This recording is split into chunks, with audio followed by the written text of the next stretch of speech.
Hello. Today we are going to talk about belief system. The belief within you. For some people, belief comes in not as a first priority, but some people it is a first priority depending on person to persons.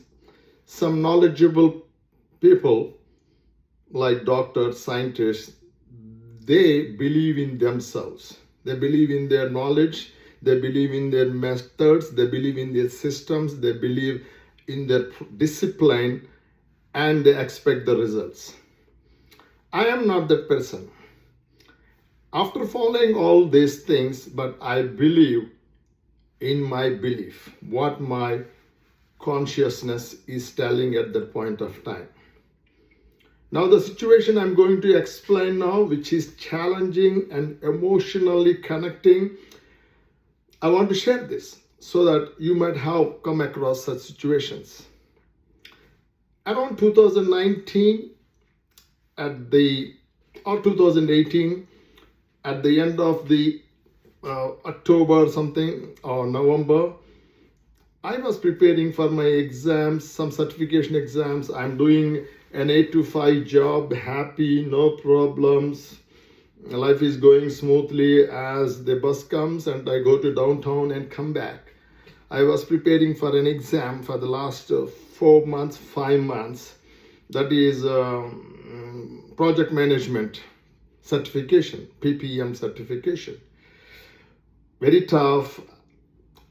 I was preparing well, but I don't know the ground. I gave the exam. It was a total disaster, utter failure. I couldn't read the questions. It is a 4.5 hours exam almost. It is a torture to me.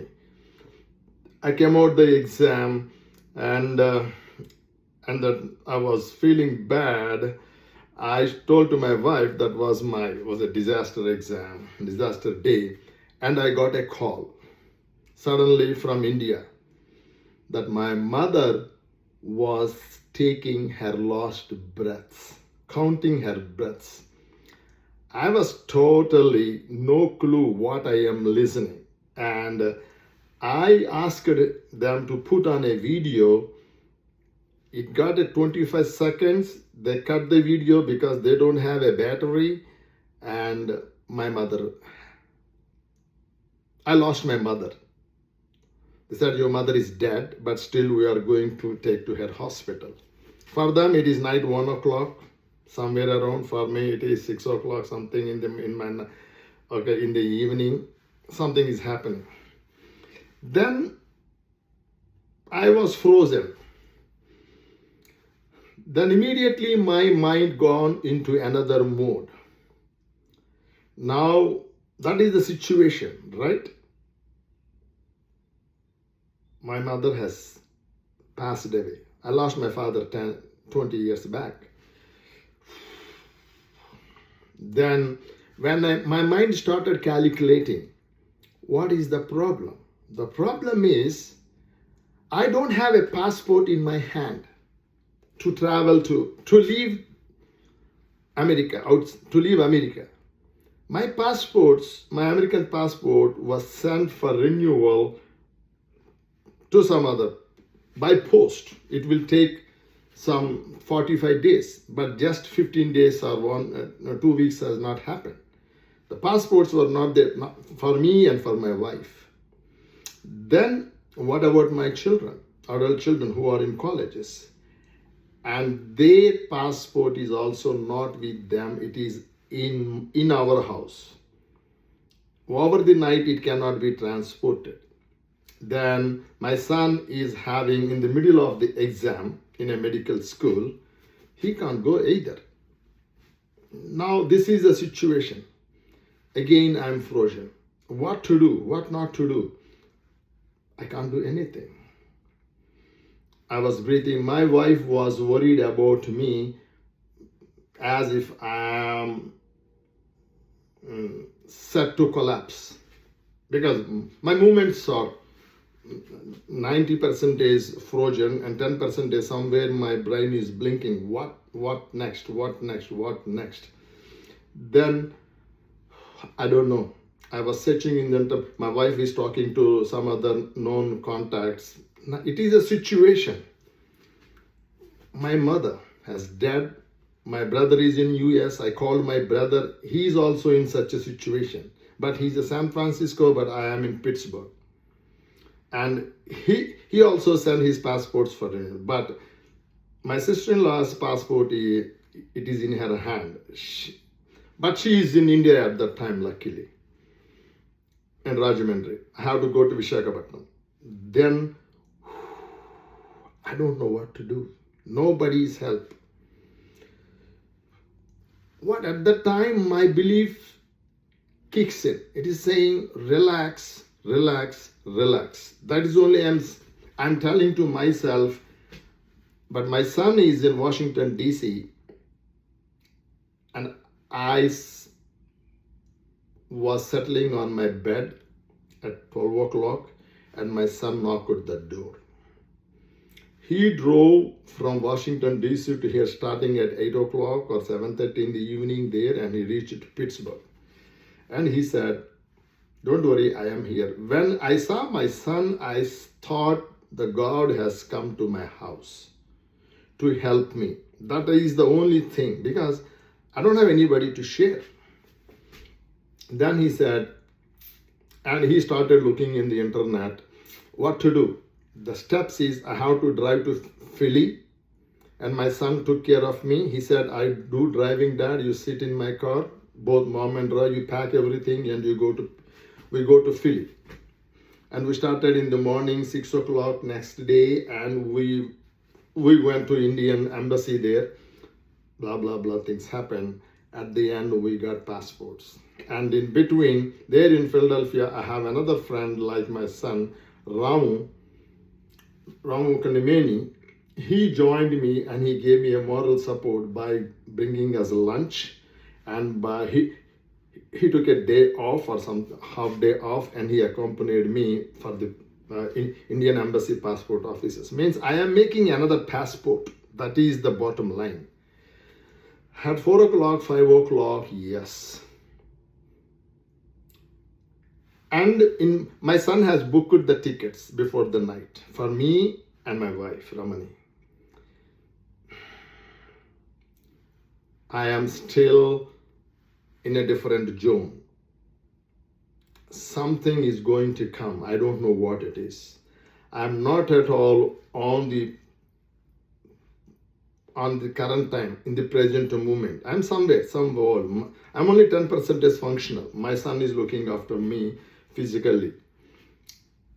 My son and my wife, they are working transactional, but I don't have anything. Then I went to the airport 2 hours in advance, I believe, and I waited there. Then, international, they come 1 hour in advance. And everybody is like, I'm the first person from Philadelphia. I stood at my airlines, maybe United at the time. Then the officer has come, they are looking at my papers. This is the new passport, this is the ticket. But the manager has come. They said, sir, I cannot board you. They said, we cannot board you because you don't have your Indian visa on this passport. On the new passport, they are all new pages. It is American passport, but I cannot send to India because America has given, I have an old passport, Indian passport. They said, no, I cannot, this is not the document. You need an OIC, Indian Overseas Card. Otherwise, you cannot go. She said very politely. Another 100 people are standing already. I said, I gave my space for others. I was standing there, and my wife was telling me, what do we do? Let us go back, and we do whatever we are supposed to do. But I was not prepared to go back. I said, no, I'm not going back. I stood there. I was started praying myself. My Hanuman. Jai Hanuman Jnana Guna Sagar Jai Kapisa Tihiloka Vujagar Ramaduta Atulita Baladama Anjana Putra Pavana Sutanama. I was chanting this continuously for 3 hours. In between she comes, sir, you don't cry. I know. She's asking what is I said, my mother dead body is lying there. Already 3 days happened. Now I have to go. She's calling me to bury her. I don't want to be in that ice boxes. Here I am, the eldest son. Even my brother also stuck. Now I want to go. I can't give you any other alternative, and I cannot take an alternative myself to go to Pittsburgh. And I don't have any chance. I don't know what to do. But here I'm saying, do help me. But you help within your legal limits. She is an angel. She was talking to Singapore. She was talking to India, wherever my flight's supposed to go. Then everybody's telling her, sir, I tried, no response. Their offices were closed, but I'm trying, but I don't give you any hope, but we want to help you. For 3 hours, I was standing. My wife was looking, she felt embarrassed because I'm silently crying and everybody's looking at me. What happened to this person? Is this person I'm thinking like, is an illegal passport or something has happened? Why he's crying? But because I am looking at my mother dead body, corpus. It is the corpus. My mother is talking to me, that corpus is talking to me, you come and remove me from here. You come and remove me from here. This is the dialogue. I am talking with Hanuman, I am praying and I am seeing my mother on the other hand, but still I never entertained any thought of going back, or any thought of she's denying me, or any thought of I am being rejected. I was not in that situation. I was believing something would happen. Hanuman would do something to me. My belief, you can say God there, or your consciousness, your inner talk, inner voice. It is saying no. No is no, not a rebel no, but the conviction something would happen. I don't know, not even something. I am a rock there. I was a rock. I was not feeling myself physically there. I am there, but physically I am not there. And maybe 100 people are looking at me. All that Air Force serving staff, they're looking at me. They find something, this person as not normal right now. And the officer came to me, she gave me water. Sir, you are an aged person. I don't want you to get excited. And she may think I may get an attack or heart attack, something like that. I may collapse there. They are very worried about me as I am their brother or their uncle. Everybody. They are very, very humanistic about me. My health, my condition. After 4 hours, she said, they came, sir, I talked to them, but on my risk.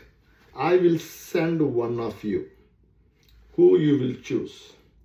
Then my wife Ramani said, Prabhanan, you need most because you are the son.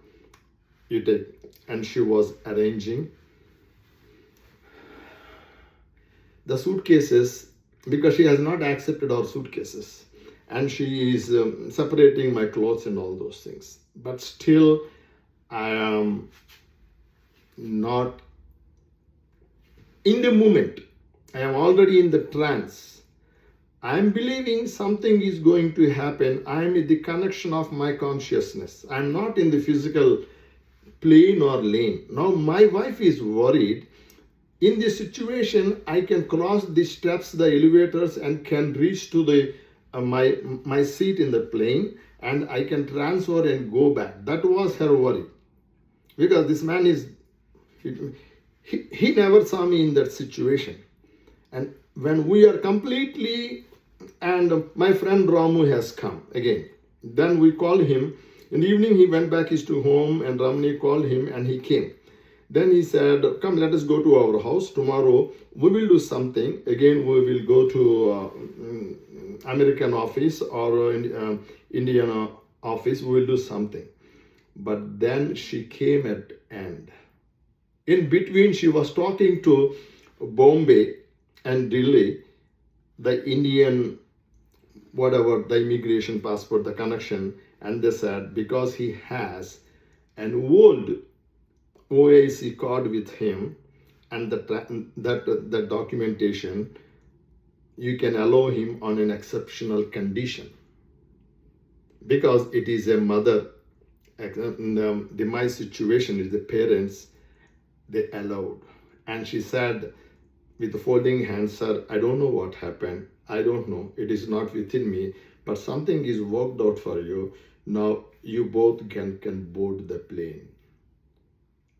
Then after 15-20 minutes after, I was the last. Even they closed their shops, their computers, and they allowed me as a last but 1 or 2 persons, and I was boarded. Now, what do you think of this? At that time, no human being, unless I am president related or any government related, nobody can achieve the result what I achieved. The point is, what I want to say is, challenges would come in your life. But it is not blind belief.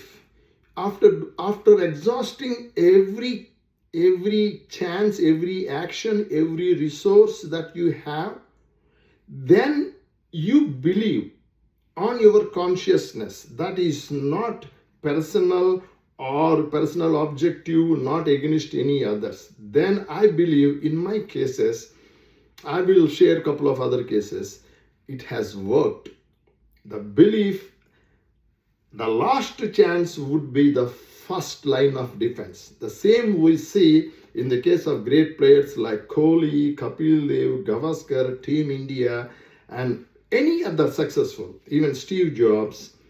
They believe them strongly, without any question, without any doubt in their belief. And I heard somewhere, when you are with such a belief, the world, the nature would manifest, the nature would unveil whatever your will wants at that time.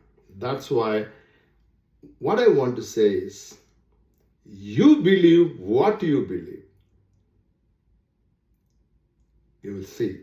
That I call that belief leads you to success. I believe that belief is another form of God.